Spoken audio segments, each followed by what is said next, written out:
Okay. Hello, my name is Don Black, and I'm your host for News from a Different View in association with the Dayton Weekly News. Today, our topic, we're going to talk about a subject that's very dear to most adults today, particularly parents. We're going to talk about the subject of mentoring. In today's educational climate, it is important to note that there are so many youngsters who are falling between the cracks because there's not enough time spent on helping them to move forward in the educational process. And we're going to talk about all aspects of that today with four guests, and these guests are being led by Mr. Daryl Allen. Mr. Allen is the head of a mentoring program, the Mentoring Institute of Dayton. And along with him, we're going to talk to Miss Lisa and Isaac Crawford of the Crown Point Christian Bookstore in Dayton. And I know those of us who purchase Christian books or want to know about things that are religious in base are going to visit their store on West 3rd Street. We're also going to talk to Mr. Ricardo Jewell. Mr. Jewell is associated with Central State University, and he's also associated with Mr. Daryl Allen, and they're going to discuss some parts of the mentoring process. Good evening, Mr. Allen. Tell us why we're here today talking about mentoring. Mentoring is an important part of development. We talk about education, we talk about career development. Well, mentoring interacts with all of that. When individuals are in a mentoring program, they are actually learning the skills that they're going to need to succeed in education, in career, and in personal life. Okay. So how does that fit with Miss Lisa? How does she fit in your mentoring program? Good question. Mr. Isaac, how do they fit in that process? Lisa and Isaac, they own the Crown Point Christian Bookstore. Right. And they are in touch, they're off 3rd Street, they're in touch with the community. And because they're in touch with the community, the opportunity for us to have mentoring workshops, for us to have opportunities to reach out to the community, to help develop mentoring relationships, they are a key element in drawing the community into a mentoring relationship. Someone has to lead it, and they're helping to lead. Fantastic. What about Mr. Jewell? He's at Central State. What do you do at Central State, Mr. Jewell? I'm a major in the business administration with a dual concentration in finance/management. Mm-hmm. I graduated in May. That's pretty much what I do at So Central you're State. in school? Yes, sir. Okay. What do you plan to do? Are you going to go into education? What do you plan to do when you I plan to take at least a year or so off right out of after I gain my bachelor's degree. Mm-hmm. Take a year or so off, gain some experience in my field, and after that I plan to go to grad school for finance, gain an MBA. Okay. Now you're working with Mr. Allen here. Yes. Okay. What do you do with him? It's mostly a relationship that he guides me in a lot of different areas, a lot of direction, as far as me being inexperienced in certain areas due to, well, he's a little older than I am, so he's able to enlighten me on things that I haven't been able to even grasp, certain concepts I can't grasp, so I can easily just, send a phone call, ask a few questions, and be able to put a few things together in my own head. So in other words, Mr. Allen is a mentor. Yes. Right. So he kind of typifies what we're going to talk about today. Someone who works directly with you, that tries to give you a good path of direction and that type of thing. Yes. Fantastic, fantastic. In today's society, and I have an opportunity to, with the newspaper and through several boards and committees that I am involved with, particularly with youth, to see that, in particular in the African American community, we've got many problems from the educational standpoint. They just, and I don't know the complete aspect of the recent legislation that Congress enacted. I think it was a congressional enactment about the No Child Left Behind ordinance dealing with which President Bush introduced 7 or 8 years ago. And part of that, of course, was dealing with mentoring and helping to make sure and ensure that kids were qualified to pass, say, the SAT test. And a lot of people have felt that there's been more emphasis put on passing the tests that young people have to pass before they move from grade to grade than it has been on the education process of making sure they're learning. So just recently, Yes. they, I think 10 states were able to get out of the that particular program, which hopefully will allow them to provide kids with a more broad brush of education. What do you think about that, Mr. Allen?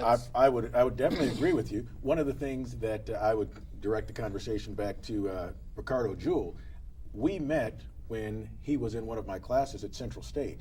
As we were going through the class, there were things that happened during the course of the coursework where Mr. Jewell took me aside and said, there are things that I need to know that I'm realizing I don't know.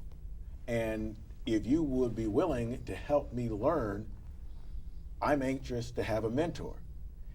I share that specifically for two reasons. One, there's a misconception that individuals don't know they need mentors. Mr. Jewell is an example of an individual who was like, you know what, I need a mentor and I'm going to find one. So in the black community, the misconception that we need mentors but people don't want one, Ricardo is a living example that that's not the case. There are individuals who are looking to be mentored. And you had mentioned the idea of the difference between education and passing a test versus education for life. A fun thing that was shared with me by a teacher, and the teacher said, you realize that in life, all math problems are word problems? All math problems are word problems in real life. The only place that you will find a non-word problem, math problem, is in school. The point being, when individuals have gotten knowledge, but they don't have application, they have a form of education, but they don't have the practical application. Mentoring is that part that gives the how-to as well as the what. Okay. Now, just recently, a couple of weeks ago, I was at a press conference / reception sort of, where Susan Taylor, I don't know if you know who, everybody knows who she is. Susan Taylor is the former and current editor emeritus for Essence magazine, the African American women's magazine. She was here to introduce the national mentoring program. Are you familiar with it? Yes, the Disney. Essence and Disney are working together on the program. Right, right. And it was very interesting, the kind of processes that she talked in terms of that they're taking with that program. Matter of fact, a good friend of mine, Steve Hightower, of Middletown, is the regional head of it for this area, and they were here discussing it at one of the local churches. Exactly with your program, do you want to explain a little bit of what you guys do and how it's going to impact the community? Definitely. One of the things that is a keystone to the Mentorship Institute is we begin with defining what mentoring is and what mentoring is not. The reason that's important is because there is a mentor-protege relationship. That relationship is where the mentor is working with the protege to duplicate themselves. That means if there's information that I know, at the end of this mentoring relationship, the protege will have the information that the mentor has. That's important because in what the popular mentor-mentee relationship, it is the mentee that drives the boat. So the mentee is asking for specific information and the mentor then is filling it in. To give an illustration, if I was a doctor and I was teaching another doctor, I would want the doctor who knows how to do surgery to teach the doctor who doesn't know how to do surgery how to do it correctly. That's the mentor protege relationship. But wouldn't you want the doctor who actually knows to do the surgery on you? Exactly. I definitely would want the doctor, and that would be the mentor. In the Right. mentor-mentee relationship, the one who's actually driving the boat is the one who is the mentee. Right. And I am not interested when I'm going under the knife. Be experimental. Yeah, I don't want to be the lab rat. Okay? Right, And right. what we do in our program is we set up individuals who are experts, and they are helping individuals who want to gain the knowledge. So let's say Mr. Jewell is deciding he's going into business and marketing. Well, Mr. Crawford here, he has a bookstore. We're talking marketing as a key piece. So the idea is, if Mr. Jewell is managing the mentor relationship as a mentee, we have the wrong person in charge. Okay? If the individual who is doing it professionally, Mr. Crawford, is managing the relationship, then now Mr. Jewell gets the benefit of someone who is in the field and is making things happen. And Mr. Crawford gets the benefit of the energy and the enthusiasm and maybe the cutting edge technology that Mr. Jewell brings to the table. We at the Mentorship Institute believe that there are individuals in the black community, lots of them, who have experience and who have the personality and the spirit to share with the next generation. And we believe that our next generation is prepared, or at least is willing to be prepared, to learn that information. So what we do is we set up mentoring relationships, and a key piece that we have that is different than others is there's a facilitated mentoring session. That means, frankly, that there are three individuals: the mentor, the protege, and the facilitator. The mentor does not have to bring the curriculum, the facilitator does that. The protege and the mentor, they simply go through the curriculum under the watchful eye of the facilitator, so that the mentor is an expert at what he does, the protege is an expert at what he does, but the building of the relationship and the maintaining of the growth toward the objective is on the facilitator. And that is what I'm excited about, because certain circumstances like Penn State, Syracuse, can be eliminated when neither the mentor nor the protege are alone in the relationship, and that not only is the relationship being monitored, but the progress is being monitored. That's what allows the Mentorship Institute to have a program where individuals, whether they are face-to-face or whether it's virtual, that they are able to make sure the process is working, monitor the process, and one person could be in California and the other could be in Texas, and because it's virtual, it doesn't make a difference. They're still being managed and monitored and growing regardless. What kind of age are you talking about? College age students? Are you talking about elementary, secondary? What kind Excellent question. Excellent question. The focus for the Mentorship Institute is on college and career age. That means individuals who are juniors and seniors in high school, all the way through those who are in college, whether they are in their first, second, third, fourth, fifth, sixth year. So the focus is on individuals who are from high school juniors all the way up through college age. Those are the proteges, and then the mentors would be individuals who are business professionals like yourself, career professionals, whether it's medicine, law, communications, whatever. Those individuals who have three things: they're established in a career, they have certification in a industry or a discipline, and they have a willingness to share and work through the process. So that's the age group, and the age group would be from juniors in high school all the way through college graduates. You know, I read a lot of data, and one of the things I was reading recently was about the the scores of African American, you might say, low to moderate income youngsters as it relates to math.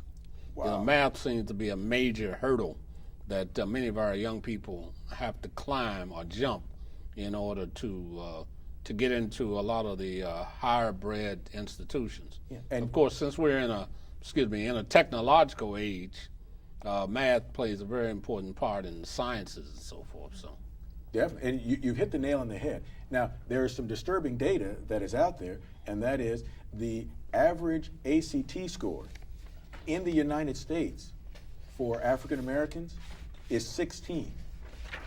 Now, when you put that into perspective, the average ACT score in the state of Ohio is 21.7. So now, when you look at that, 16, 21.7, you have a circumstance that our youth need to be not just taught, but also mentored in the circumstance of how important math and sciences are. In a workshop that I do, I start out by sharing with individuals, and I give them these numbers: 18, 21, 22, and 24. 18, 21, 22, and 24. Those are the benchmark numbers on the ACT. The last two numbers, 22 and 24, are the benchmark numbers that colleges and universities use to verify that somebody is ready for college-level math and college-level science.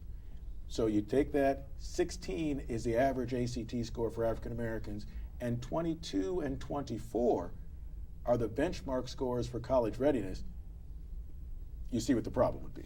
Okay, if 16 is the benchmark score for African Americans, what is the majority benchmark score?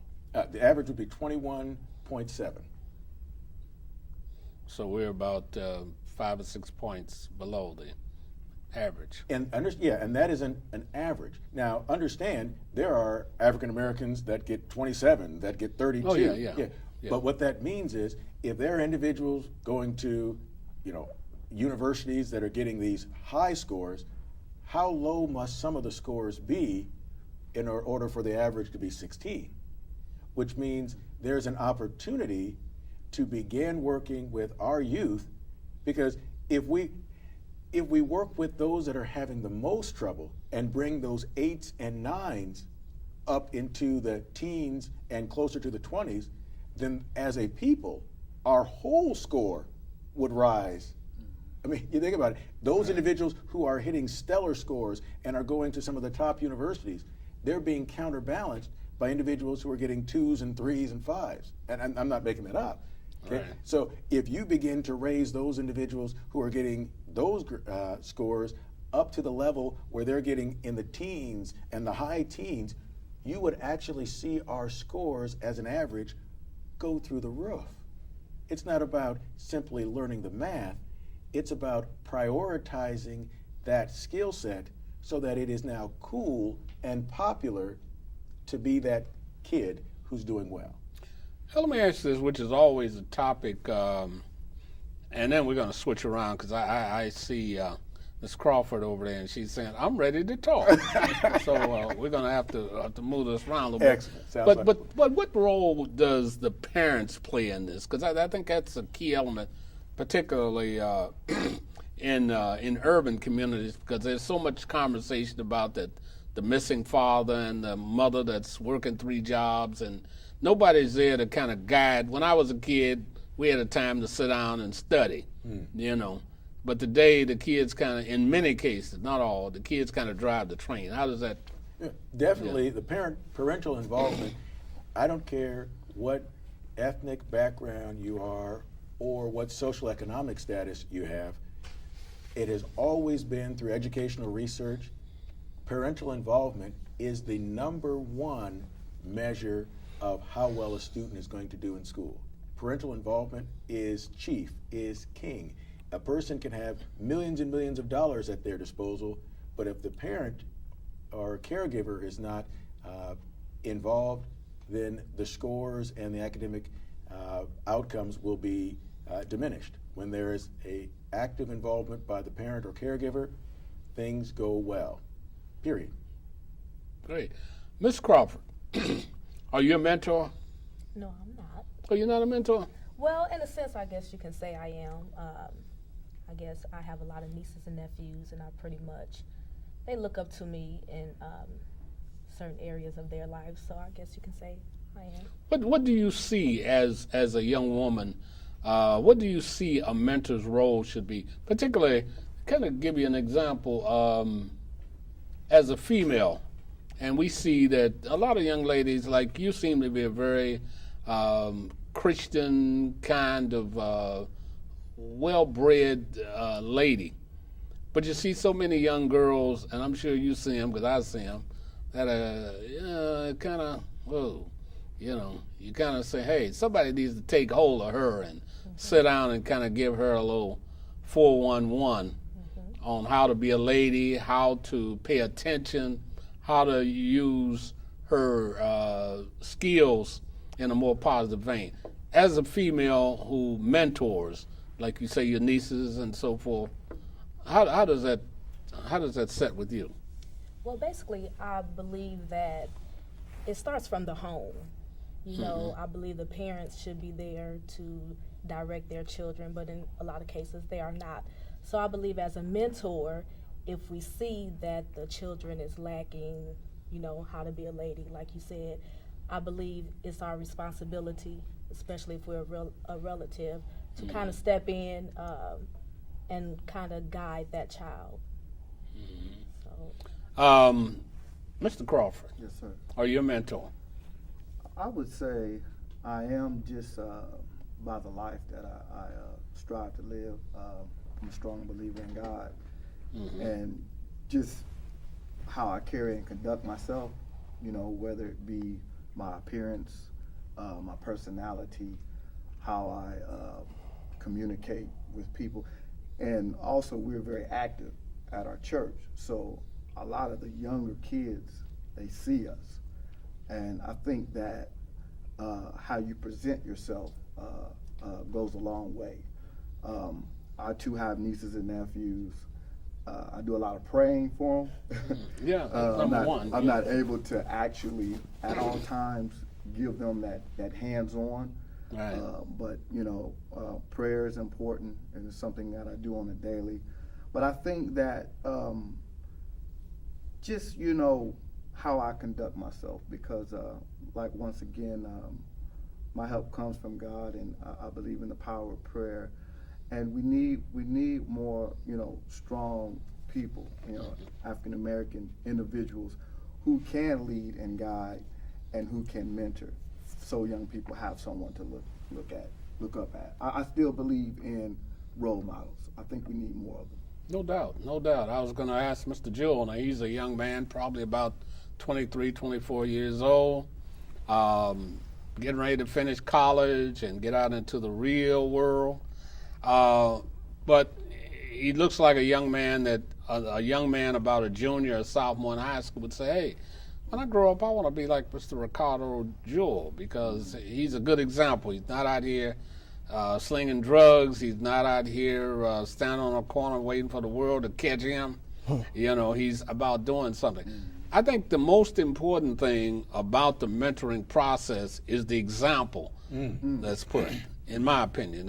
Over the years, I've had a chance to, I never thought of it as mentoring, but helping people by giving them a benefit of my experience and what little knowledge I've gained over the years in doing various kinds of things.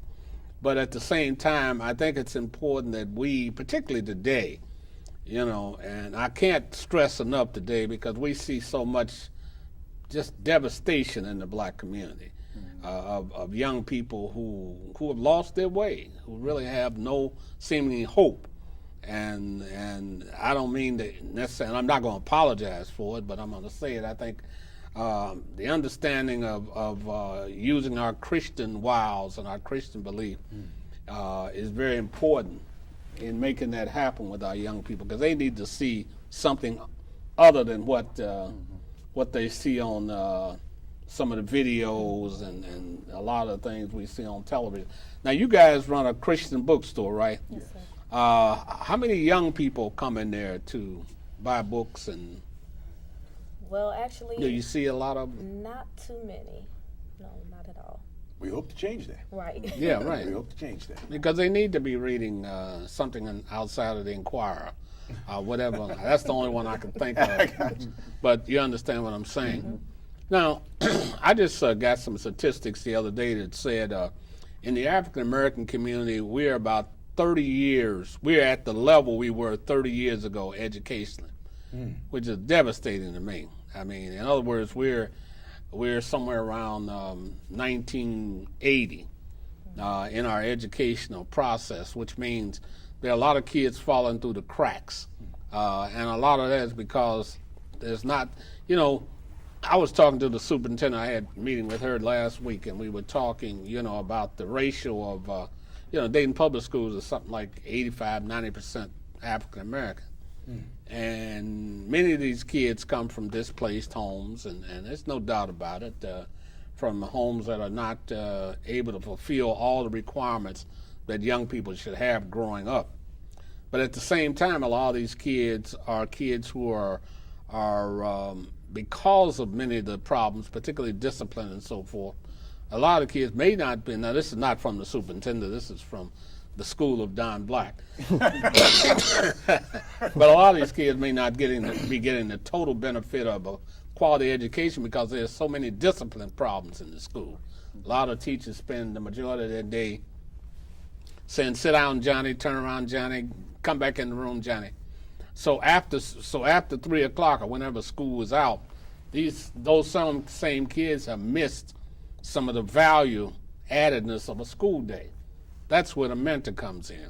Where does the mentor pick up after 3 o'clock to try to give that kid that education that he might be missing from 8 to 3? Now, that's an excellent question. Now, let me answer it the way that I would answer it if we were actually having a mentoring session. Can I do that? Sure. All right.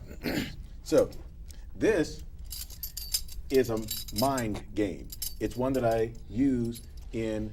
It's one of the things that I use when we're in mentoring sessions to train. It's simply a game, and the point of the game is to remove this ring from off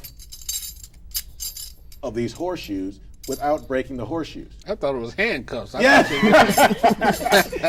Yeah. Many folks in our community don't like seeing this. I understand. No. All right. But now, what I'm going to do is I'm going to just set this across the table to Mr. Crawford, and I'm going to ask him to just pick it up and remove the ring from off of the horseshoes. And don't worry about us. I'm just going to talk to Mr. Don Black while you're doing that. I'll give you about 10 seconds. Not a problem. All right. So now, the idea is, what I've asked him to do, he may or may not have any frame of reference for. Okay. I may think that it is a perfectly legitimate thing to ask someone to do because I happen to know the answer. Right. But if I am giving him a task to do and he has absolutely no framework for it, you and I could chat here, we could get popcorn, we could probably have dinner brought in, but while we're doing that, he's using his own frame of reference, which may or may not get him where he needs to be. Now, when all is said and done, let's check in with him for a second. How's that coming along? Not too good. Not too good. Now, let me see it just for a second. How a mentor fits into the process is that someone who understands how it works, you can say, you're having some difficulty. Your eyes have told you that this can't come off. You've never seen it come off. But a mentor can step in and say, the process for doing it is simply don't trust your senses, but trust your better judgment.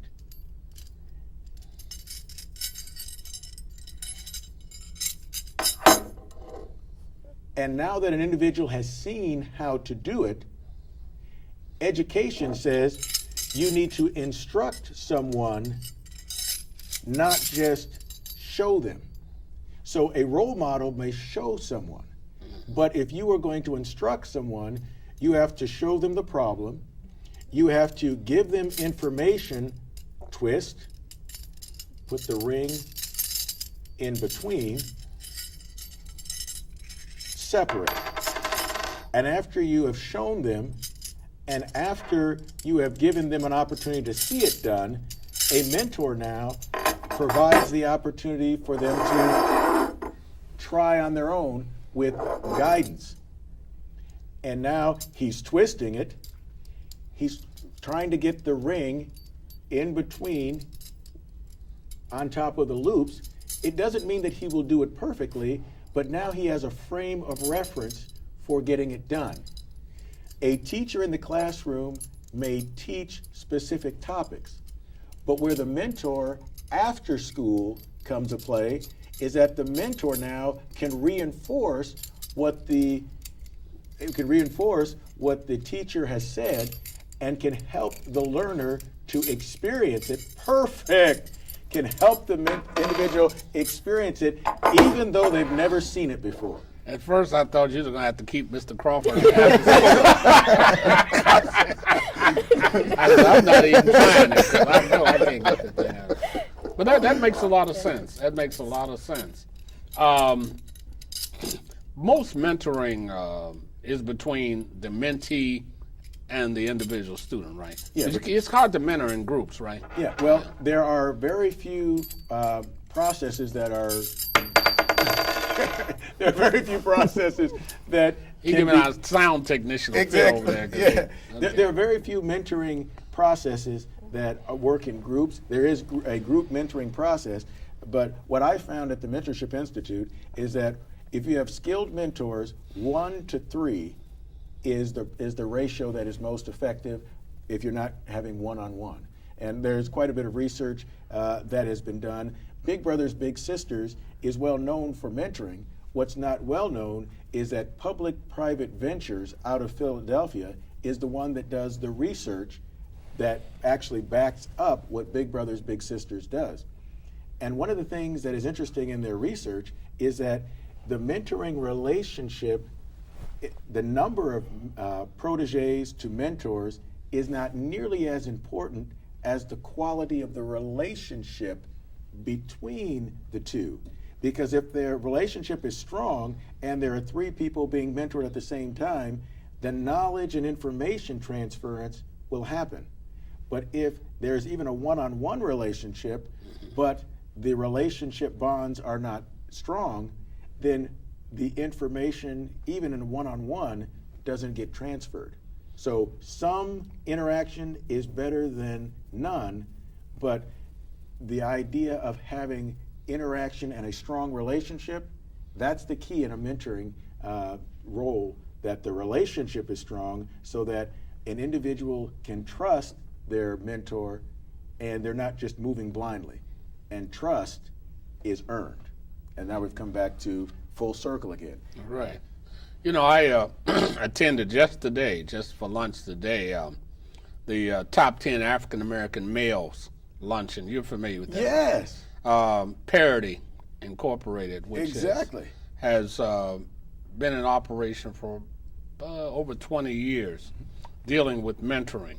And each year they honor 10 top African American males who have participated in some form of mentoring or who's involved in that type of exercise in the community. There are several organizations. What is different with the Mentoring Institute and, say, an organization like Parity? Well, I'd say Parity is a very good organization. One of the differences between the Mentorship Institute and pretty much any other organization that's out there is that the Mentorship Institute believes in what's called mentoring technology. We believe that a doctor has to learn specific things in order to be certified as a doctor. When it comes to mentoring, we believe that mentoring is intentional and that every step along the way in the mentoring process should be a project. You should know how each step operates. So individuals going through the Mentorship Institute program, it's like a dance. It's very choreographed, it is very structured, it leaves lots of opportunity for individuals to have their own personality, but there's no guessing. When someone comes into the program and they're participating in the program, when they get to the end, no one is surprised that they're doing well. It's been planned. and they've had input. Because it is structured, because it is planned, that's what gives the opportunity for there to actually be a virtual mentoring component, so that whether someone is in person or whether someone is being mentored virtually, we go through a set process. One of the things that we talk about, actually in my book that's coming out, the Dynamic Mentoring Primer, one of the things we talk about is snapshot memory.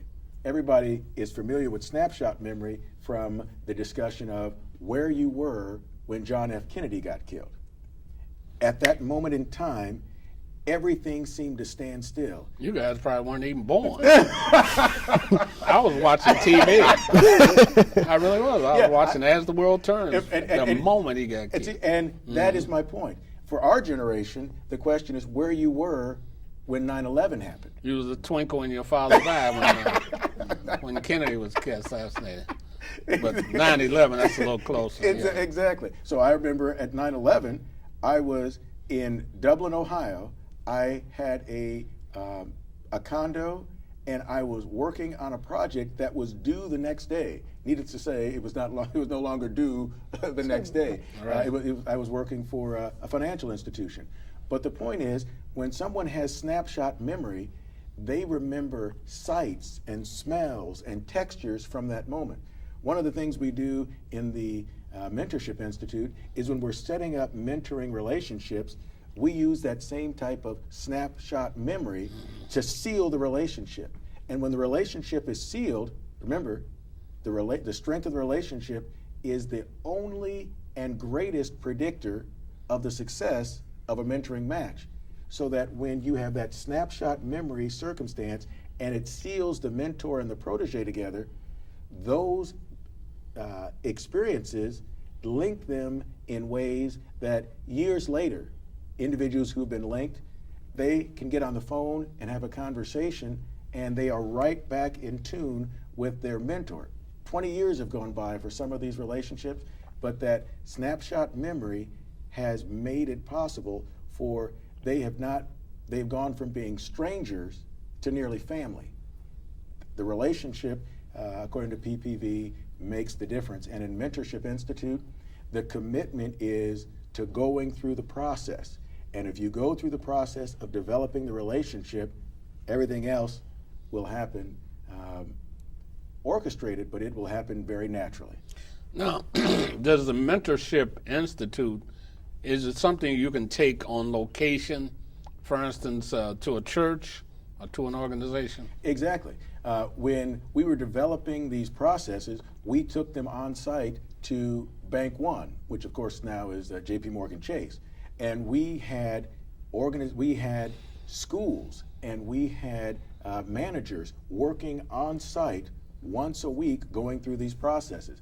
We took it to the Columbus City Schools, and we had Ohio State Masters of Social Work students go on site to the Columbus City Schools. And truth be told, when we started working with students who were developmentally disabled. And the results were so fantastic. Once the relationships were made, the academic progress of those students, though academic progress went through the roof. It was so strong that students who there was a question whether or not they could graduate, graduated easily. So taking this on site is one of the things that we do. Now, I will be speaking at Clemson University on March 5th, and one of the things that I'll be talking about, it's at the Best Practices Conference there at Clemson. And this is, Clemson set up this program celebrating 40 years of desegregation, and they put this Best Practices Conference as a showcase in 2003. So I'm just fortunate enough to be able to present the mentorship technology pieces at this conference. But just what you said, taking it on site, taking it to churches, taking it to a bookstore where individuals can learn the process, experience the process, and once they have experienced and learned the process, it's no longer about the Mentorship Institute, it's about them continuing to go through the process and making sure that if I'm Ricardo Jewell and I want to go into business, that he gets linked to individuals who are in that field and who are doing what he wants to do. And when he gets linked with them, he begins to get the acumen that is needed. And when he has that, he has the world as his oyster. He puts his personality, his own energy into it. He won't be the next Bill Gates. He'll be more than that, simply because he had an opportunity to have somebody show him the way. Where do we basically stand as it relates to making young people understand the importance of going to that next step in their education process, such as mentoring or making an extra goal out of education? You're out there, you see it every day. Where are we at with that? Well, we're at an impasse. And when I say we're at an impasse, I mean that we are being outspent. Think of it as a political race. Okay, we're being outspent. Entertainment, let's say the Super Bowl, outspends education on a regular basis. And education is outspent by entertainment in just the sheer volume.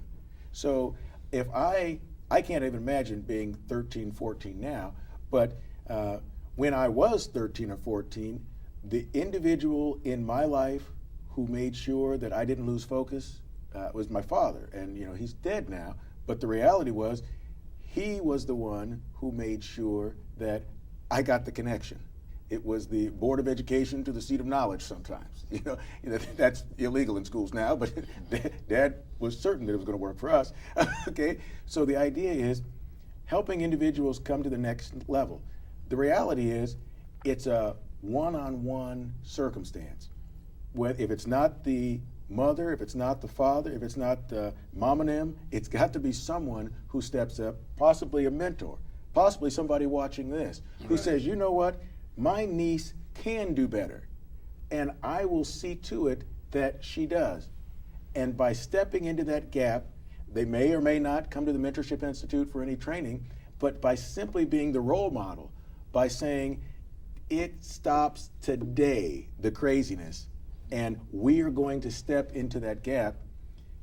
There are young people that I know that are doing well. There are young people that I know that are excelling. There are young people that I see on a daily basis whose life is hard, is difficult, is not glamorous, but they're going to make it.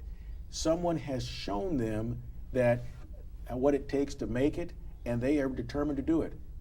If it works for those folks who are in difficult situations, and it can, then I think it can work for others. But it's just like eating a pancake.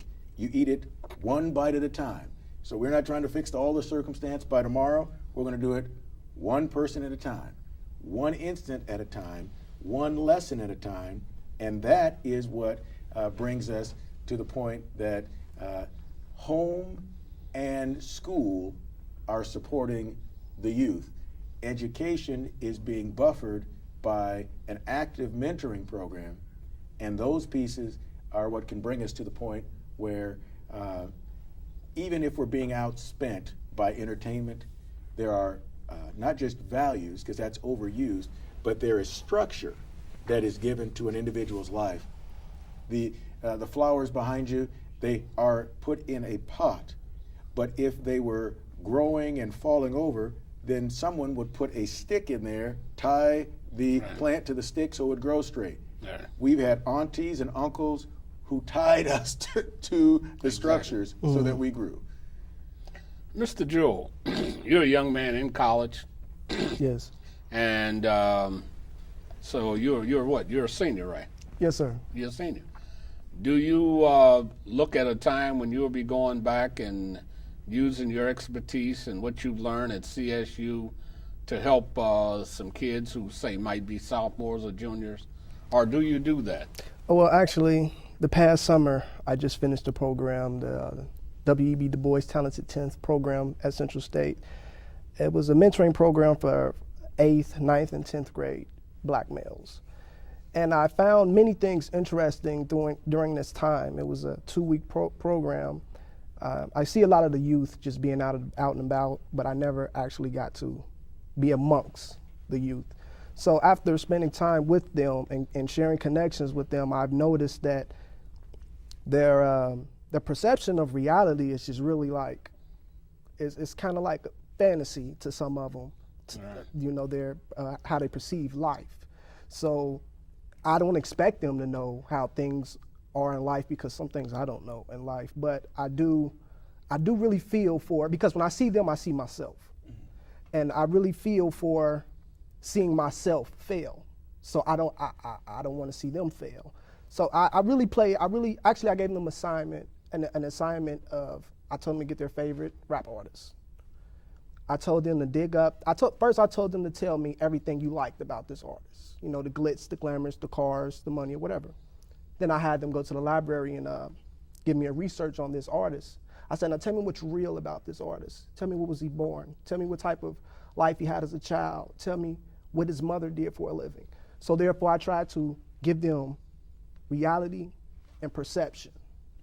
So I think that it's a big play of influence. They take that perception and let it really influence them, and thinking, oh, well, Lil Wayne does this, so I can do this. That's your perception. But Lil Wayne works hard behind the scenes to have what he has. You don't see that reality. Yeah, that's interesting. That's very interesting, because I think that is a major issue among our youth today, is the perception between real and unreal.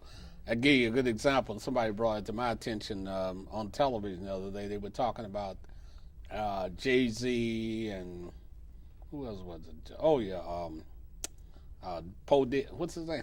P. Diddy. P. Diddy, and they were saying, you know, in the early days when they came out on stage, they were, you know, all popped up and, you know, with all the whatever glitz and stuff. Now they wear suits. You know, so if you were trying to be Jay-Z today, you would be a different Jay-Z than you were 5 years ago. Excellent point. You know, so our young people, but the unfortunate part about that, and that's where I think mentors come in. The unfortunate part about it is that so many of our young people get stuck in that quasi situation. You know, Yeah. everybody else is moving on. We get stuck on it. I'm a product of the '60s, and I remember when I was coming along in college and right in that era, they had a lot of, that was during the hippie movement, and the kids, the white kids were real hipped out with this, that, and the other, and you know, but then after a while, those same kids went on and got their degrees and took off their head rags and became the corporate executives of General Motors and places like that. And many of us were still stuck back in the hippie mentality because of the maturation process that comes into play, that oftentimes so many of our kids, young people, don't take advantage of. And because of the fact that other groups many times have people who are constantly, they let them play it out, you know, have your fun, but then there's a time to stop and let's move on, you know.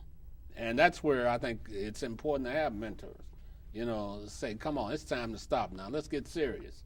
You're 20 years old, you're not 15, you know, or you're 25 years old. We still got kids in their 40s and stuff still living in their, you know, in their teen years. So it's very important. How Mr. Allen, what the, you know, when you think in terms of mentoring, and you think in terms of, I say the church, Okay. case in point. You know, I'm a strong believer that I think every church should have some kind of educational process going on because of the state of Black America. Matter of fact, my show next week is the state of the Black church in urban America, and I'm going to have 3 or 4 outstanding pastors from the Dayton community, from some of the largest churches, talking about what their role is and what the church's role should be in this. I believe that every church should have, should give their neighborhood an opportunity to learn in whatever way they can. And I think what you're doing with the virtual mentoring program would be something good to take to many of the. I mean, we've got churches that's got 2,000 or 3,000 members, which means they got a whole lot of kids. Yes. And they got a whole lot of kids who are not meeting the mark. You know, and I think, you know, for instance, Mr. Crawford, in your bookstore, maybe perhaps you might have a mentoring corner in there, a learning corner where kids can come and read good books and learn through that. There are a lot of different things, and I don't have all the answers of things, but I do know that there's a role for all of us to play in our community because, as I say all the time, I say it in columns that I write, I say it on shows that I'm invited to be on, and that is, the white horse has left the barn. In other words, we got to save us. Yeah. And if we don't realize that only we can save us, then we're going to be in bad shape. Because, you know, if you look at the political climate, and I don't want to get into politics, but if you look at the political climate, you see that there are a lot of things that are wrong. And a lot of things that really are not inclusive right now to our betterment and our well-being. So, you know, if mentoring is going to bring about a change and a difference, we ought to be about it. And one of the things that I'm excited about is the Crown Point Christian Bookstore. What Isaac and Lisa have put together is they have given me access to the community through their bookstore.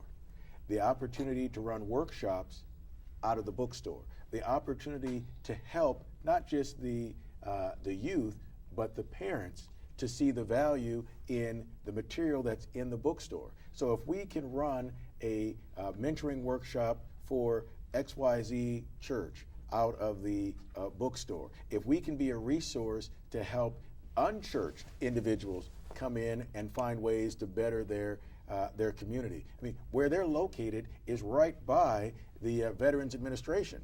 Right. So that's a busy thoroughfare on a part of the city that needs individuals to step up. And they're stepping up as we get an opportunity to do the in-person mentoring, to offer that. Maybe it's a before Wednesday night prayer meeting, after Wednesday night prayer service, something like that, where it draws the churches into the bookstore for this service. And now when those individuals go back to their communities, go back to their churches, because their community is our community is their community. How it goes is how it goes with us. So when all those pieces are put into place, I look for organizations and small businesses and people who are committed, who are churchgoers and not churchgoers, who are saying, you know what, I want to do what I can do. And if organizations like Crown Point Christian Bookstore can step up, as Ricardo, who says, hey, I needed a mentor. But as you heard him say, he gave back through the W.E.B. Du Bois program, and he saw himself. That's all we're talking about. See yourself in someone else and do what you want others to have done for you. And maybe you didn't get the opportunity that you wanted, but if you can provide that for someone else, we all stand on somebody else's shoulders. Exactly. I mean, that's the thought. We can move forward, and I just want to say that I appreciate being able to sit and chat with you about this topic that means so much to me, because when people are talking about it, when they're hearing people of your stature say it's important, they say, wow, if Mr. Don Black says it was important, then it must be. And that moves individuals forward. If we're moving forward, that means we're not moving back. How do people get in touch with you? I mean, if there's a minister or a lay leader or someone or educator who's watching this program today, and they want to get in touch with Daryl Allen to find out how they can plug into it, how do they get in touch? The easiest way is to go to our website. That's www.mentorshipinstitute.com. www.mentorship, not mentoring, mentorshipinstitute.com, and there is a link where they can get right to me. As far as a phone number, it is a 614 number, 614-623-0922. They can contact me either way, and if you contact me through the website, that will go through our server and we will get back with you. If you give me a call, then we will follow up with you. But the reality is this: when you contact us, we will do whatever we can to put you in a position to be able to move your mentoring program at your church, your school, your community, your club. We do not apologize for the structure. We are happy to share the structure because the difference between success and failure is knowing the proper structure. Playing basketball is awesome. It's difficult to do underwater. The structure doesn't work. So we show you how to build the environment so that you can succeed. And www.mentorshipinstitute.com, there'll be a link where you can contact me, or 614-623-0922. Contact me and we will set up a meeting. We're about changing lives. Great. I'm going to do something that I normally wouldn't do. I'm going to give Mr. and Mrs. Crawford a chance to plug their bookstore. What kind of, you have Christian books. Yes, sir. So what kind of Christian books? All kind of religions? But we're pretty much inspirationals. One book that we have, a good book, the good book, we have several Bibles. We have a vast selection of Christian products. We have everything from T-shirts, hats. We also offer church supplies for the local churches. So if you happen to need communion products or tithe and offering envelopes, we have clergy shirts, choir robes, anything that our competitors can do, we can do also. One of the things that we do also, we do special orders. Oh, okay. So we have a quick turnaround time. If you need anything that we might not possibly have in the store stock, we can also order it for you. Thank you very much. I wish I had a little more time, but I did want to give you that opportunity because we want people to support the business in our community. We'd like to thank Mr. Daryl Allen. We'd like to thank Miss Lisa and Isaac Crawford. And of course, we'd definitely like to thank also Mr. Ricardo Jewell for being our guest today. And remember, one more time, that telephone number is 614-623-0922. Watch our show again next week, News from a Different View. And I'm your host, Don Black. Thank you very much.